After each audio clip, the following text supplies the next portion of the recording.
ბათუმის მესამე მოწვევის საკრებულოს ირაკლი ჭეიშვილი უხელმძღვანელებს. კოალიცია ქართული ოცნების სიის პირველ ნომერს მხარი დღეს 21 დეპუტატმა დაუჭირა. ჭეიშვილის განცხადებით იგი აჭარის მთავრობაში აპარატის უფროსის თანამდებობას დღის ბოლომდე დატოვებს. თავმჯდომარის მოადგილე კი 20 ხმით ირაკლი ჩავლეიშვილი გახდა.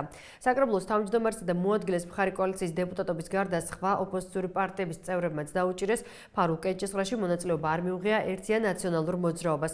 ხმის მიცემის პროცედურა საკრებულოს უხუცესმა წევრმა რამაზ სურმაინძემ გახსნა ბათუმის 79 ოლქის თავმჯდომარის მიერ 15 ივნისის არჩევნების ერთიანი ოქმის წარდგენის შემდეგ. 21 ხმა ერთის წინააღმდეგ ბათუმის საკრებულოს თავმჯდომარის ნდობა კოალიციის 17 წევრის გარდა სავარაუდოდ ერთიანობის დარბაზის, საქართველოს გზისა და საქართველოს პატრიოტთა ალიანსის წევრებმა გამოუცხადეს. ბურჯანაძის პარტიის წევრის გიორგი ცინცხილაძის განცხადებით ირაკლი ჭეიშვილის წინააღმდეგ ხმა სწორედ მან მისცა. ვიმედოვნებ, რომ ბატონი ირაკლი მარტო ქართული ოცნების თავმჯდომარე არ იქნება, ის სრულიად ბათუმის საკრებულოს თავმჯდომარეა და ახალი ოპოზიციური ძალისაც ჩვენი კოალიციის ხმას ყოველთვის მიწვდება გაიგებს.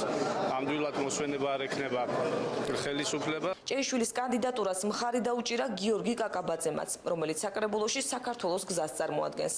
ეს იმას არ ნიშნავს, რომ ჩვენ ვიქნებით წყნარად და ყველა მათ წინადადებას დავეთანხმებით. ერთიანმა ნაციონალურმა მოძრაობამ კი ფარულ კენჭისყრაში მონაწილეობა არ მიიღო. გიორგი კირთაძე ამბობს, რომ ერთადერთი ოპოზიციური პარტია მომდევნო 3 წლის განმავლობაში ბათუმის საკრებულოში ნაციონალური მოძრაობა იქნება, რადგან ამაზე ქართული ოცნების წევრების გარდა სხვა ოპოზიციური პარტიების მხრიდან ირაკლი ჭეიშვილისადმი დღეს გამოცხადებული ნდობა მეტყველებს.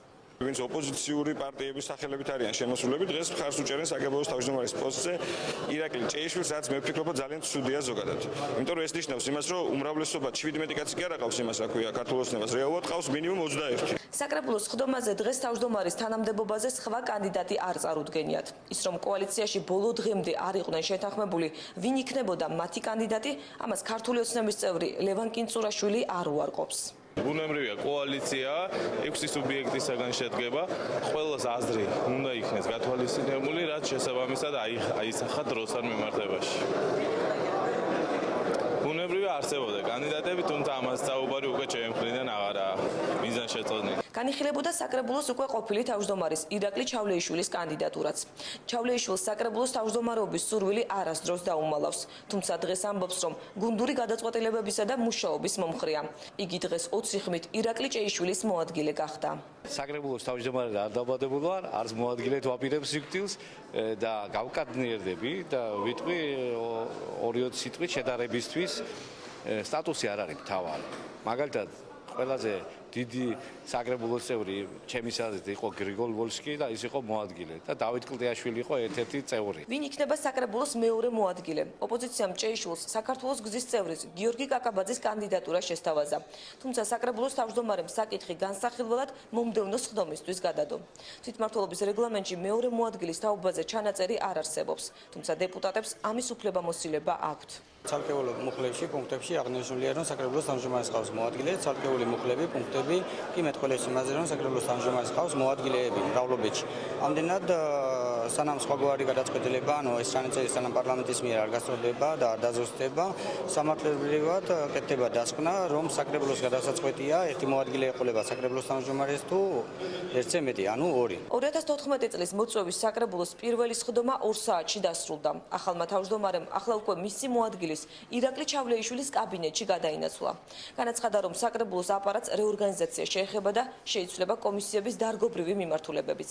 იქნება რეორგანიზაცია, რა თქმა უნდა, ატესტაცია და ამის შესაბამისად იქნება ზოგი რაღაც გადაადგილებები თვითონ აპარატში. რაც შეეხება კომიტეტებს კი მოგახსენეთ, რომ ეს დასახელდება მომდევნო სხდომაზე აუცილებლად და მათ შორის ფრაქციების დარეგისტრირდება და ხელმძღვანელი თანამდებობებს რაც შეეხება, ამასაც შესაბამისად საკრებულო წყვეტს, როგორც მე ვიცი, სამართლებრივად და ჩვენი გუნდი იქნება აუცილებლად წარმოდგენილი უახლოეს დღეებში.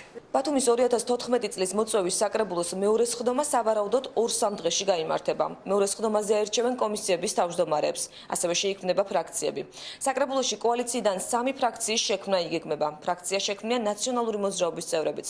ასევე ფრაქციის შესაქმნელად გაერთიანდებიან თვითმმართველ ორგანოში თითო მანდატით წარმოდგენილი ნინო ბურჯანაძის, სალომე ზურაბიშვილისა და ერთიანობის დარბაზის წევრები.